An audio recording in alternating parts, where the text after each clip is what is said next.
ಇದು ನಮ್ಮ ನೀರು ಮತ್ತು ನೆಲಕ್ಕೆ ರಿಲೇಟ್ ಆಗಿರುವಂತಹ ವಿಚಾರ, ಅಂದ್ರೆ ಸಂಬಂಧಪಡೋ ವಿಚಾರ.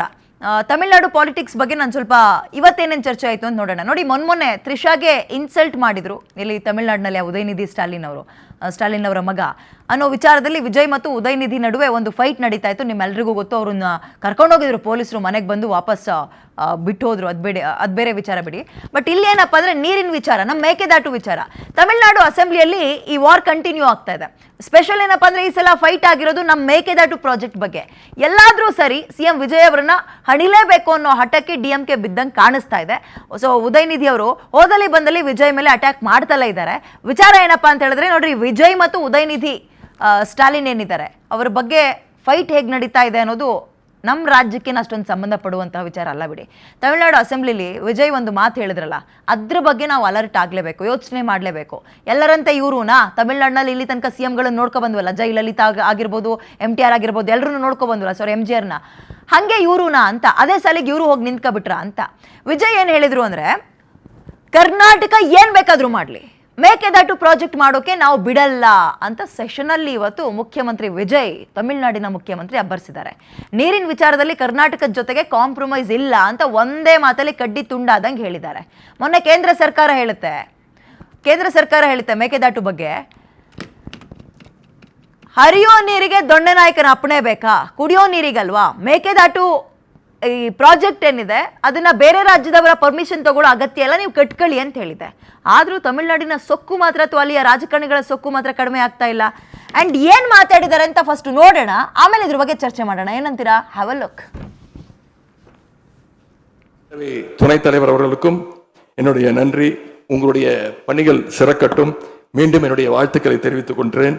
நன்றி, வணக்கம். வெல்க தமிழ், வாழ்க தமிழ்நாடு. மக்களை பிரிக்கும் சனாதானம் நிச்சயம் ஒழிக்கப்பட வேண்டும். நன்றி, வணக்கம். மாண்புமிகு துணைத் தலைவர் அவர்களுக்கும் என்னுடைய நன்றி. உங்களுடைய பணிகள் சிறக்கட்டும். மீண்டும் என்னுடைய வாழ்த்துக்களை தெரிவித்துக் கொள்கிறேன். நன்றி, வணக்கம். வெல்க தமிழ், வாழ்க தமிழ்நாடு. மக்களை பிரிக்கும் சனாதானம் நிச்சயம் ஒழிக்கப்பட வேண்டும். நாடுகளை பேசி தீர்க்க பார்க்குறாங்க, பக்கத்து மாநிலத்தோட பேசி பார்த்தா என்னன்னு நினைச்சேன்.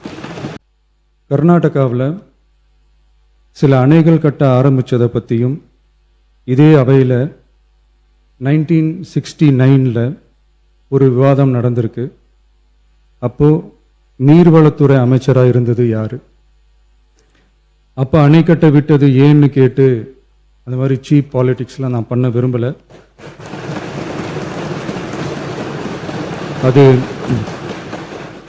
அது நம்ம நோக்கமும் இல்லை.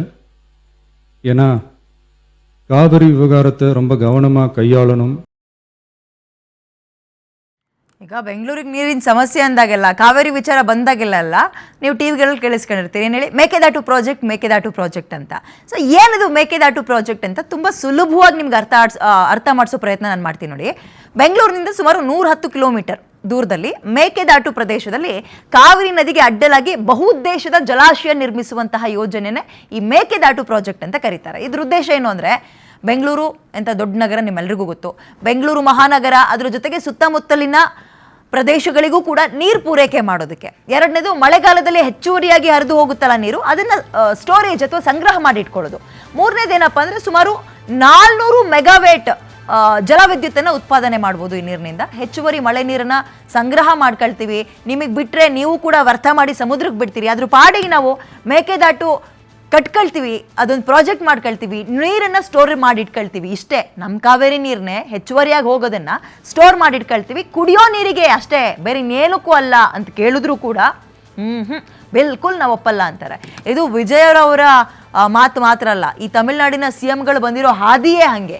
ನೀರಿನ ವಿಚಾರದಲ್ಲಿ ಕಡ್ಡಿ ತುಂಡು ಮಾಡ್ದಂಗೆ ಮಾತಾಡ್ತಾರೆ. ಆ್ಯಂಡ್ ಹೋಗಿ ಬಂದು ಈ ವಿಚಾರಗಳಲ್ಲಿ ಅವರಿಗೆ ಒಂದು ಹೆಜ್ಜೆ ಜಯ ಸಿಗುತ್ತೆ. ಇದ್ರ ಬಗ್ಗೆ ಮಾತಾಡಲಿಕ್ಕೆ ಬ್ರಿಜೇಶ್ ಕಾಳಪ್ಪ, ಹಿರಿಯ ವಕೀಲರು, ನಮ್ಮ ಜೊತೆಗೆ ಝೂಮ್ ಲೈವ್ಗೆ ಜಾಯ್ನ್ ಆಗ್ತಿದ್ದಾರೆ. ಮಾತಾಡ್ಸೋಣ. ಸರ್ ನಮಸ್ಕಾರ, ನನ್ನ ಧ್ವನಿ ಕೇಳಿಸ್ತಾ ಇದೆ ಅನ್ಕೊಳ್ತೀನಿ. ನಮಸ್ಕಾರ, ಕೇಳಿಸ್ತಾ ಇದೆ. ಈಗ ಮೊನ್ನೆ ಕೇಂದ್ರದ ಕೂಡ ಹೇಳ್ತು, ಇದಕ್ಕೆ ಬೇರೆ ರಾಜ್ಯದ ಪರ್ಮಿಷನ್ ತಗೊಳ್ಳೋ ಅಗತ್ಯನೇ ಇಲ್ಲ ಅಂತ. ಹೋಗಿ ಬಂದು ಇವರು ಇದೇ ನೆಗೆಟಿವ್ ಆಗಿ ಚರ್ಚೆ ಮಾಡೋದಾದ್ರೆ ಏನ್ ಅರ್ಥ? ಮೇಕೆದಾಟು ಕಟ್ಟೋಕೆ, ಪ್ರಾಜೆಕ್ಟ್ ಮಾಡಕ್ಕೆ ನಿಜಕ್ಕೂ ಬೇರೆ ರಾಜ್ಯದವರ ಪರ್ಮಿಷನ್ ತಗೊಳ್ಬೇಕಾ?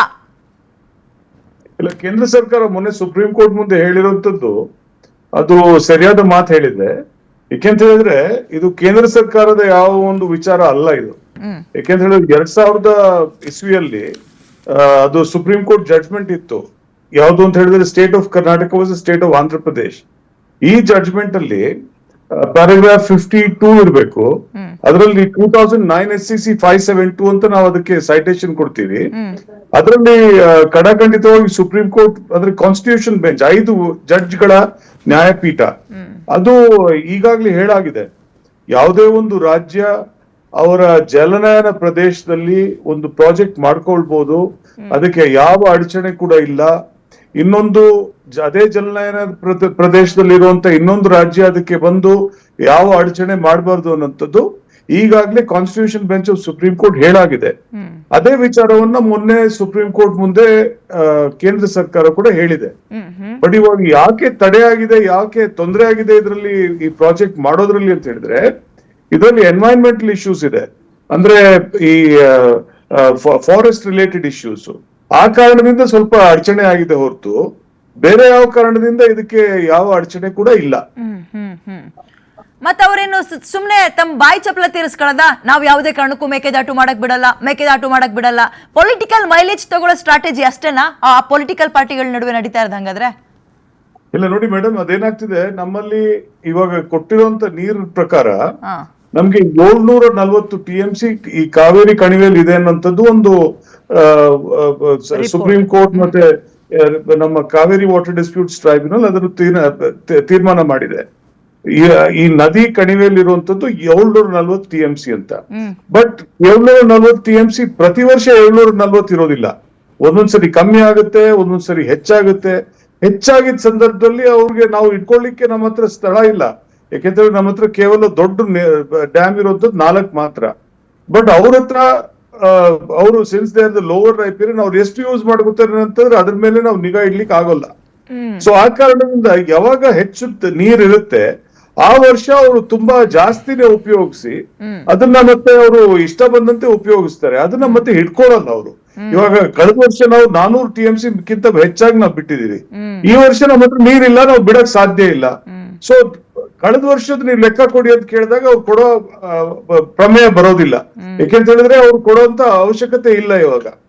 ಬಟ್ ಇವಾಗ ಏನಾಗುತ್ತೆ, ನೀವ್ ಹೇಳಿದಾಗ ಇವಾಗ ಮೇಕೆದಾಟು ಅಲ್ಲಿ ಹೆಚ್ಚಿನ ಅಂಶ ನೀರ್ ಬಂದಾಗ ಅದನ್ನ ಸಾಗರಕ್ಕೆ ನೀವು ಹರಿಯಕ್ ಬಿಡ್ತೀರಿ. ಅದ್ರ ಬದಲು ನೀವು ಇಲ್ಲೊಂದು ಮೇಕೆದಾಟು ಒಂದು ಪ್ರಾಜೆಕ್ಟ್ ಮಾಡಿದ್ರೆ ಇದ್ರಲ್ಲಿ ನೀವು ಹೇಳಿದಾಗೆ ಸುಮಾರು 67ರಿಂದ 70 TMC ವರೆಗೂ ನಾವಲ್ಲಿ ಹಿಡ್ಕೋಬಹುದು, ಶೇಖರಣೆ ಮಾಡ್ಕೋಬಹುದು. ಅವಾಗ ಏನಾಗುತ್ತೆ, ಇಂಥ ವರ್ಷ ಇದೆಯಲ್ಲ ಇವತ್ತು ಈ ವರ್ಷ ತುಂಬಾ ಶಾರ್ಟೇಜ್ ವರ್ಷ. ಸೊ ಈ ವರ್ಷದಲ್ಲಿ ನಮ್ಗೆ ಇವಾಗ ಇದು CWMA ಮತ್ತೆ CWRC ಇಬ್ರು ಕೂಡ ಅವ್ರು ಹೇಳಿದ್ದಾರೆ, ನೀವು ಸುಮಾರು 3500 ಕ್ಯೂಸೆಕ್ಸ್ 3500 ಕ್ಯೂಸೆಕ್ಸ್ ನೀವು ಬಿಡ್ಬೇಕು ಅಂತ. ನಮ್ಮ ಹತ್ರ ಇಲ್ಲ ಅಂತ ಹೇಳಿದ್ರೆ ಮೇಕೆದಾಟುವಿಂದ ಬಿಡ್ತೀವಿ. ಅವಾಗ ಅವ್ರಿಗೇನಾಗುತ್ತೆ, ಯಾವಾಗ ಬೇಕಿದ್ರೆ ಅವ್ರಿಗೆ ನೀರ್ ಸಿಕ್ಕುತ್ತೆ. ಬಟ್ ಅದು ಬೇಡ ಅವ್ರಿಗೆ. ಯಾಕೆಂತ ಹೇಳಿದ್ರೆ ಅವ್ರಿಗೆ ಯಾವತ್ತೂ ಕೂಡ ಕರ್ನಾಟಕ ಸಂಕಷ್ಟದಲ್ಲಿ ಇರ್ಬೇಕು ಒಂದು. ಎರಡನೇದು, ಅವ್ರಿಗೆ ಹೆಚ್ಚಿನ ನೀರಂಶ ಬಂದಾಗ ಅವ್ರಿಗೆ ಎಷ್ಟು ನೀರು ಹರಿಯುತ್ತೆ ಹರಿಲಿ ಅನ್ನೋಂತ ಅವ್ರಿಗೆ ಒಂದು ಮನಸ್ಥಿತಿ ಇದೆ. ಆ ಕಾರಣದಿಂದ ಪ್ರತಿಯೊಂದಕ್ಕೂ ಅವರು ಅಡ್ಡಗಾಲ ಆಗ್ತಾ ಇದ್ದಾರೆ. ಮೇಕೆದಾಟು ಪ್ರಾಜೆಕ್ಟ್ ಆದ್ರೆ ತಮಿಳ್ನಾಡಿಗೆ ಇದರಿಂದ ಕಿಂಚಿತ್ತು ಕೂಡ ಸಮಸ್ಯೆ ಆಗಲ್ಲ, ಹೋಗುವ ನೀರಲ್ಲೂ ಕೂಡ ಏನ್ ವ್ಯತ್ಯಯ ಆಗಲ್ಲ. ಇದನ್ನ ಅರ್ಥ ಮಾಡಿಸುವ ಪ್ರಯತ್ನವನ್ನ ನಮ್ಮವರು ಮಾಡ್ತಾ ಇಲ್ವಾ, ಅಥವಾ ಅವರು ಕೇಳಕ್ ರೆಡಿ ಇಲ್ವಾ? ಏನಾಗ್ತಾ ಇದೆ ಎರಡು ರಾಜ್ಯದ ಮಧ್ಯ? ಇಲ್ಲ ಮೇಡಮ್, ಇದು ವ್ಯಾಜ್ಯಗಳು ಇವಾಗ ಅಕ್ಕಪಕ್ಕದ ಮನೆಯಲ್ಲಿ ವ್ಯಾಜ್ಯ ಇರುತ್ತೆ. ಒಬ್ರು ಸರಿ ಇರ್ತಾರೆ, ಇನ್ನೊಬ್ರು ತಪ್ಪಿತಸ್ಥರು ಇರ್ತಾರೆ. ಸರಿಯಾದವ್ರು ನಾನು ವಾದ ಮಾಡಿಸಿದ್ರು ಕೂಡ ಅವ್ರು ತಪ್ಪಿತಸ್ಥರು ಒಪ್ಕೊಳ್ತಾರ? ಅದನ್ನ ನಾವು ನ್ಯಾಯಾಧಿಕರಣದ ಮುಂದೆನೆ ಮಾಡ್ಕೋಬೇಕಾಗತ್ತೆ, ಅಥವಾ ಸುಪ್ರೀಂ ಕೋರ್ಟ್ ಮುಂದೆನೆ ಮಾಡ್ಕೋಬೇಕಾಗತ್ತೆ. ಅವ್ರು ಒಪ್ಪುವಂತ ಯಾವ ಪ್ರಮೇಯ ಕೂಡ ಇಲ್ಲ. ಇವಾಗ ಮೊದಲನೇ ರೌಂಡ್ ಅಲ್ಲಿ ಅವ್ರೇನ್ ಹೇಳಿದ್ರು, ನಮ್ಗೆ ಇಷ್ಟು ನೀರ್ ನೀವು ಬಿಡ್ಲೇಬೇಕು ಅಂತ 205ಕ್ಕಿಂತ ಹೆಚ್ಚು ಕೇಳಿದವ್ರು ಆಕ್ಚುಲಿ. ಬಟ್ ಕಾವೇರಿ ನ್ಯಾಯಾಧಿಕರಣ ಬಂದು 205 ಅಂತ ಹೇಳ್ತು. ಅದಾದ್ಮೇಲೆ ಈ ಕಾವೇರಿ ನ್ಯಾಯಾಧಿಕರಣ ಫೈನಲ್ ರಿಪೋರ್ಟ್ ಕೊಟ್ಟಿದ್ದ ಸಂದರ್ಭದಲ್ಲಿ 192 ಅಂತ ಹೇಳ್ತು. ಮತ್ತೆ ಇನ್ನೊಂದು ದೊಡ್ಡ ಬದಲಾವಣೆ ಏನ್ ತರ್ತು ಅಂತ ಹೇಳಿದ್ರೆ, ಈ ನಮ್ಮ ಮಾಪನ ಯಾವ ಒಂದು ಸ್ಥಳ ಇರಬೇಕು ಅದು ಮೇಟೂರ್ನಿಂದ ಬಿಳಿಗುಂಡ್ಲುಗ್ ಮಾಡ್ತು. ಅದರಿಂದ ಸುಮಾರು 25ರಿಂದ 30 TMC ನಮ್ಗೆ ಉಳಿತಾಯ ಆಯ್ತು. ಅದೇ ರೀತಿಯಲ್ಲಿ ಇವಾಗ ಮತ್ತೆ ಸುಪ್ರೀಂ ಕೋರ್ಟ್ ಮುಂದೆ ಹೋದಾಗ 177 ಕೊಡ್ಬೇಕಾಗಿದೆ. ಅವ್ರು ಕೇಳ್ತಾ ಇದ್ದಿದ್ದು ಸುಮಾರು 300 TMC ಬಿಡ್ಬೇಕು ಅಂತ. ಅದು ಇವಾಗ 177 ಬಂದು ನಿಂತಿದೆ. ಇದೇ ರೀತಿಯಲ್ಲಿ ನಾವು ಪ್ರತಿ ಹಂತಕ್ಕೂ ನಾವು ಸುಪ್ರೀಂ ಕೋರ್ಟ್ ಅಥವಾ ನ್ಯಾಯಾಧೀಕರಣಕ್ಕೆ ಮುಂದೆ ಹೋಗಿ ನಮ್ಮ ನ್ಯಾಯಯುತ ವಾದವನ್ನು ನಾವು ಇಟ್ಟು ಅದನ್ನ ನಾವು ಗೆಲ್ಬೇಕಾಗುತ್ತೆ ಹೊರತು ಅವ್ರನ್ನ ನಾವು ಮನ ಬದಲಾಯಿಸ್ತೀವಿ ಅಂತ ಹೇಳಿದ್ರೆ ಅದು ತಲೆ ಹೋಗ್ಬಿಟ್ಟು ಬಂಡೆಕಲ್ ಚಚ್ಕೊಂಡಂಗೆ ಆಗುತ್ತೆ. ಓಕೆ, ಎನಿವೆ ಥ್ಯಾಂಕ್ ಯು ಇಷ್ಟೊತ್ತು ನಿಮ್ಮ ಸಮಯವನ್ನು ಕೊಟ್ಟಿದ್ದಕ್ಕೆ ಸರ್. ಬಹಳ ಅದ್ಭುತವಾಗಿ ಎಕ್ಸ್ಪ್ಲೇನ್ ಮಾಡಿದ್ರಿ. ಮೇಕೆದಾಟು ಕಟ್ಟುವ ವಿಚಾರ ರಾಜ್ಯಕ್ಕೆ ಸಂಬಂಧಪಟ್ಟಿದ್ದು, ನಮಗೆ ಸಂಬಂಧಪಟ್ಟಿದ್ದು. ಅದಕ್ಕೆ ಬೇರೆ ರಾಜ್ಯಗಳು ಮೂಗು ತೂರಿಸುವ ಅವಶ್ಯಕತೆ ಇಲ್ಲ. ಇದನ್ನು ಕೇಂದ್ರದವರು ಹೇಳಿದ್ದಾರೆ, ಕೋರ್ಟ್ ಮುಂದೆಯೂ ಕೂಡ ಪ್ರಸ್ತಾಪ ಮಾಡಿದ್ದಾರೆ. ಆದರೂ ಕೂಡ ವಿಚಾರ ಇಲ್ಲಿ ಇನ್ನೊಂದು ಪ್ರಸ್ತಾಪ ಮಾಡಬೇಕು. ಇಲ್ಲಿ ತನಕ ಜಯಲಲಿತಾ ಅವರ ಹಾದಿಯಾಗಿ ಇಲ್ಲಿ ತನಕ ಈ ತಮಿಳುನಾಡು CMಗಳು ಬಂದ್ರಲ್ಲ, ಇವ್ರದೆಲ್ಲ ಪೊಲಿಟಿಕಲ್ ಸ್ಟ್ರಾಟಜಿ ಏನು? ನೀರನ್ನು ಮುಂದೆ ಇಟ್ಕೊಂಡು ಚುನಾವಣೆ ಮಾಡೋದು. ವಿಜಯ್ ಅವರ ಹಾದಿಗೆ ಸೇರಲ್ಲ ಅನ್ಕೊಳ್ತಾ ಇದ್ವಿ, ಇಲ್ಲ, ಈ CM ಅದೇ ಹಾದಿಗೆ ಸೇರ್ಕೊಬಿಟ್ಟಿದ್ದಾರೆ. ಆಮೇಲೆ ಈ ಕಾವೇರಿ ಹೆಚ್ಚುವರಿಯಾಗಿ ಎಲ್ಲ ಹರಿದು ಹೋಗುತ್ತೆ ತಮಿಳುನಾಡಿನ ಭಾಗದಲ್ಲಿ, ಆ ಭಾಗಗಳಲ್ಲಿ ಇವ್ರಿಗೆ ಅಷ್ಟಾಗಿ ನಂಬರ್ಸ್ ಬಂದಿಲ್ಲ. ನಂಬರ್ಸ್ ಗೇನ್ ಮಾಡ್ಕೊಳ್ಳೋಕೆ ಇದೊಂದು ಅಂಶ ಸಿಕ್ಕಾಗಿ ಬಿಟ್ಬಿಡ್ತಾರಾ? ಯಾವುದೇ ಕಾರಣಕ್ಕೂ ಬಿಡಲ್ಲ, ಮೇಕೆದಾಟನ್ನ ಆಗೋಕ್ಕೆ ಕಾಂಪ್ರಮೈಸೇ ಆಗಲ್ಲ ಅಂತ ಇದ್ದಾರೆ. ನೋಡೋಣ ತಗೊಳ್ರಿ ನಮ್ಮ ರಾಜ್ಯದವರು ಹೇಗೆ ಇದನ್ನು ಫೈಟ್ ಮಾಡ್ತಾರೆ. ಆ್ಯಂಡ್ ಮೇಕೆದಾಟು ಕಟ್ಟಿದ್ರೆ ಎಲ್ಲವೂ ಕೂಡ ಪ್ರಾಬ್ಲಮ್ ಸಾಲ್ವ್ ಆಗುತ್ತಾ? ಇಲ್ಲ, ಇದಕ್ಕೂ ಕೂಡ ಕೆಲವೊಂದು ಸಮಸ್ಯೆಗಳಿದೆ. ಅದನ್ನ ಇನ್ನೊಂದಿನ ನಾವು ಸಾಧ್ಯ ಆದರೆ ಚರ್ಚೆ ಮಾಡೋಣ, ಆಯ್ತಾ?